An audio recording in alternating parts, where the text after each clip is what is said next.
모세가 온 이스라엘을 불러 그들에게 이르되 오 이스라엘아 이날 내가 너희 귀에 말하는 법규와 판단의 법도를 들으라. 이것은 너희가 그것들을 배우고 지키고 행하게 하려 함이니라. 주 우리 하나님께서 호렙에서 우리와 언약을 맺으셨나니 주께서는 이 언약을 우리 조상들과 맺지 아니하시고 우리 곧 이날 여기에 살아있는 우리 모두와 맺으셨느니라.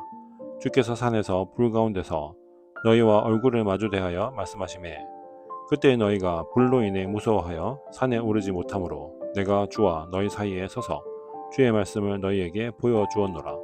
그분께서 이르시되 나는 너를 이집트 땅 곧 속박의 집에서 데리고 나온 주 내 하나님이니라. 너는 내 앞에 다른 신들을 두지 말라. 너는 너를 위하여 어떤 색인 형상도 만들지 말고 또 위로 하늘에 있는 것이나 아래로 땅에 있는 것이나 땅 아래 물속에 있는 것의 어떤 모습이든지 만들지 말며 그것들에게 절하지 말고 그것들을 섬기지 말라. 나 주 내 하나님은 질투하는 하나님이니라. 나는 나를 미워하는 자들에게는 아버지들의 불법을 자손들에게 벌하여 3, 4대까지 이르게 하거니와 나를 사랑하고 내 명령들을 지키는 수천의 사람들에게는 긍휼을 베푸느니라. 너는 주 내 하나님의 이름을 헛되이 취하지 말라. 주가 자신의 이름을 헛되이 취하는 자를 죄 없다 하지 아니하리라. 주 내 하나님이 내게 명령한 대로 안식일을 지켜 거룩히 구별하라.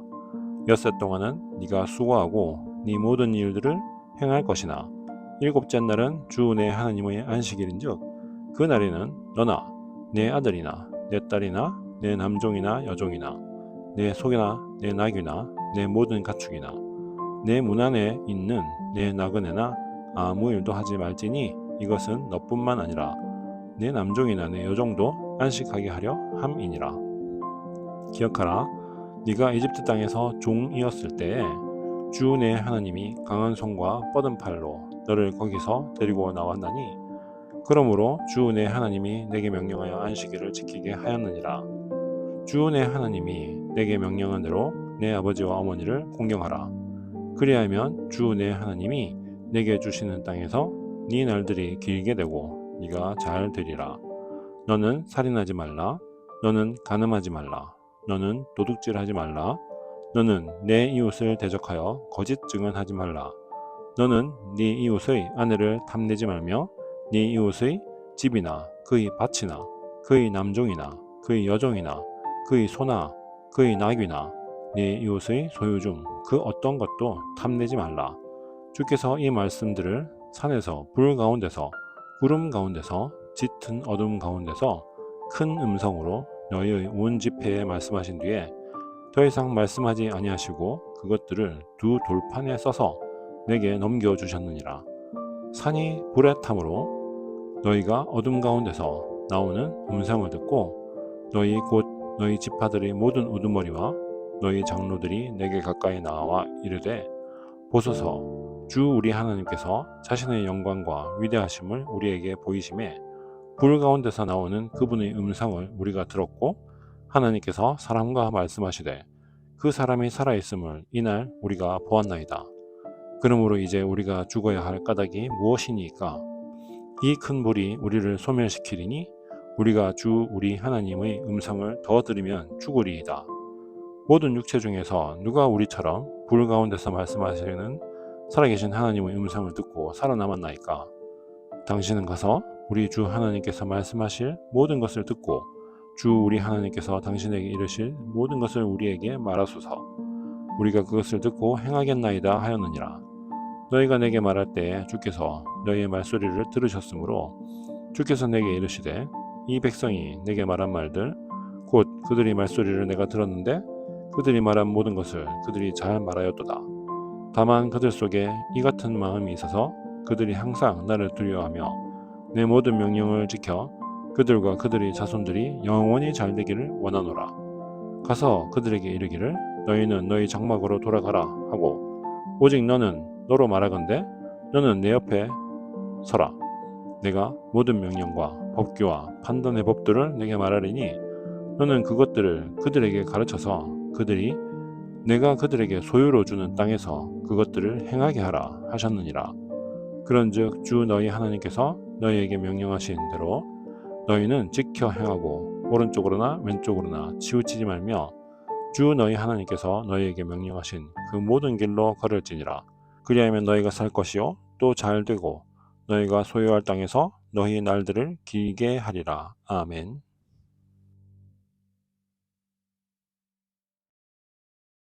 네, 신명기는 모세오경의 서머리, 썸업을 하는 그러한 성경이라고 말씀을 드렸죠. 그래서 이제 하나님과의 관계를요, 최종적으로 어떻게 해야 될 것이냐에 대한 정리가 십계명으로 제시되고 있습니다. 자, 여기서 십계명에서요, 제일 먼저 나오는 게요, 이 법도와 계명, 명령을 미워하든지 사랑하든지 둘 중에 하나다라는 그 얘기 나옵니다. 그러니까 중간지대는 없다라는 이 얘기죠.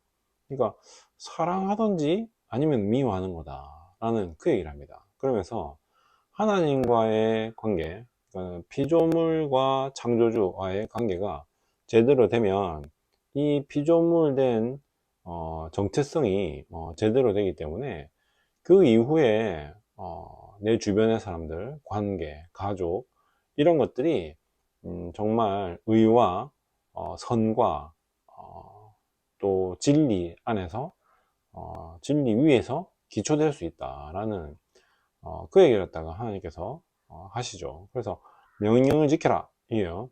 너는 나의 종이다. 뭐 이런 개념이라기보다도요. 여기에 나오죠. 십계명이라는 이 계명과 이 판단의 법도를 주는 그 이유가 뭐라고요? 동기와 목적이 너도 잘 되고 내 후손도 잘 되고 내가 너에게 주려고 하는 그 땅에 들어가서도 번성하기를 바란다, 잘 되기를 바란다, 복 받기를 바란다 라는 거죠. 그러니까 하나님의 동기와 목적은요, 명령을 잘 지키면 흥할 것이고 명령을 안 지키면 망할 거야 라는 그런 얘기가 아니고요, 망하지 않았으면 좋겠어. 네, 그 다음에 또 웬만하면 다 잘 됐으면 좋겠어 라는 그거죠. 하나님은 존재적으로 완전한 정의, 완전한 사랑, 또 완전한 진리시죠. 그렇기 때문에 당연히 안 됐으면 좋겠어, 아니면 벌 받았으면 좋겠어, 이러한 불순하고 불의한 그런 뜻이 하나도 없으신 그런 존재라는 것이죠. 그런데 그것에 대해서 이집트에서 이제 나와서 광야에서 그렇게 듣고 배우고 얘기들 이제 체험했던 그러한 하나님은요, 두려워할 수밖에 없는, 그래서 음성을 들었는데 이스라엘의 지파의 우두머리와 장로들이요, 더 이상 하나님의 음성을 마주 들었다가는 우리가 죽을 것만 같습니다 라는 그런 고백을 하는 걸 볼 수 있죠. 이거 맨 처음에 들으면요, 아니 뭐 그게 대단한 거라고 그렇게 죽음을 마주하는 듯한 그런 공포가 느껴졌단 말이야, 뭐 이런 얘기를 하다가 할 수도 있는데요, 실제로 이렇게 강하게 하나님과 대면한다든지 하나님의 음성을 들었다든지 하나님의 존재와 내가 딱 부딪힌 그런 경험을 했던 거의 대부분의 사람들은요, 이 지금 이스라엘의 지파의 우두머리들이나 아니면은 장로들이 얘기했던 것과 거의 비슷한 느낌을 얘기합니다. 내가 진짜 절대자, 절대적인 존재와 마주했다라는 거는요, 두려움이죠. 그리고 그 이후에는요, 경외감입니다. 네. 그리고 그 이후에는요, 이게 도대체 무슨 일인가에 대해서요, 아주 자기 스스로 검증해 나가려고 하는 의지가 강해지는 게 뭐 일반적인 하나님과의 대면하는 그런 프로세스죠.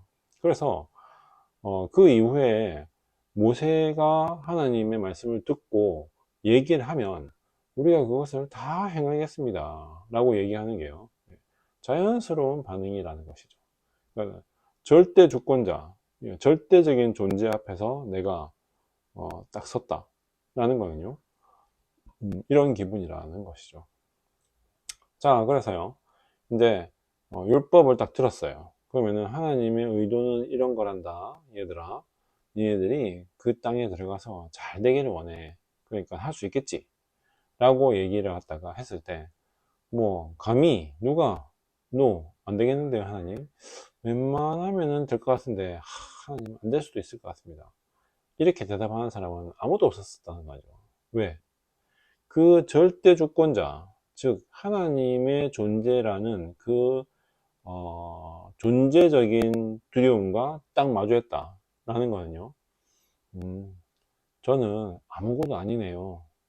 저는 진짜 먼지 같은 존재네요.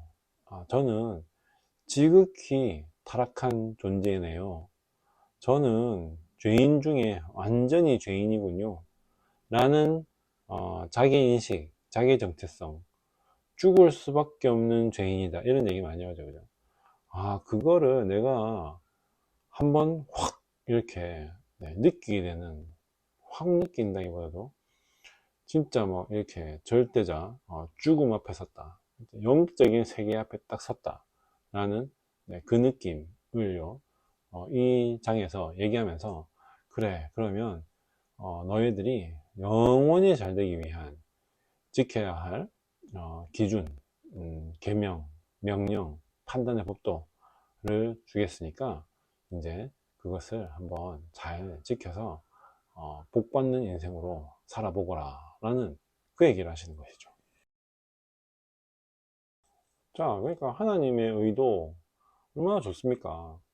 완전한 의와 완전한 선과 완전한 사랑이신 존재가요, 그래 너네들도 그렇게 되길 원한다 라는 그 명령이 바로 십계명이라는 것이죠. 그게 되면 아마 너네들도 정말 신적인 그러한 성품에, 신의 성품에 참여하는 그런 존재가 될 거야. 그런 공동체가 될 거야. 그런 나라와 민족이 될 거야. 한번 해봐. 잘할 수 있어. 내가 지켜주고 돌봐주고 이끌어줄게. 뭐 이런 요청이죠. 네. Why not? 왜 안 합니까? 라는 게 하나님의 반응일 텐데요.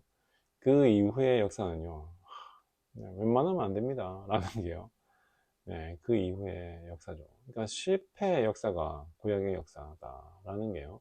그래서 그리스도가 오셔야만 했다라는 것이 성경의 전체적인 이야기의 플롯이죠. 그러면서요, 우상숭배에 대한 얘기 또 빠지지 않고 나옵니다.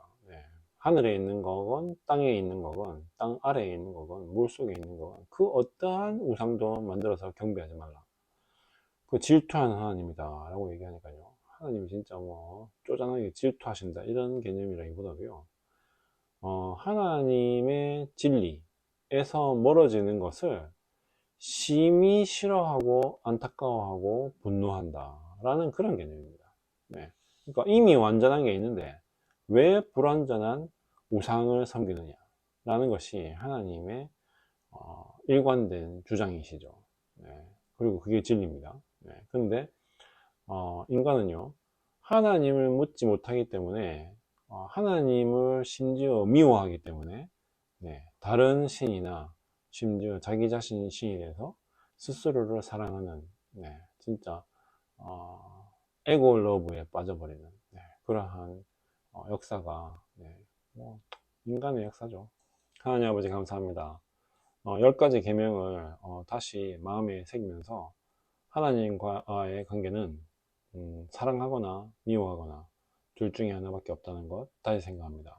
중간지대가 없는 그 신앙의 삶에서 하나님 사랑을 전적으로 택하게 하시고, 또 의와 정의와 또 진리의 편에 서서 항상 일상을 살아갈 수 있도록 주님께서 도와주시옵소서. 주의 존재를 항상 경외함으로, 두려움으로, 사랑으로 대하게 하시고, 좌로나 우로나 치우치지 아니하고 주님과 나 사이에 그 어떠한 우상도 없기를 소원하오니, 거기에 필요한 모든 분별과 지식과 지혜와 명철을 넉넉하게 하여 주시옵소서. 예수님 이름으로 기도드립니다. 아멘.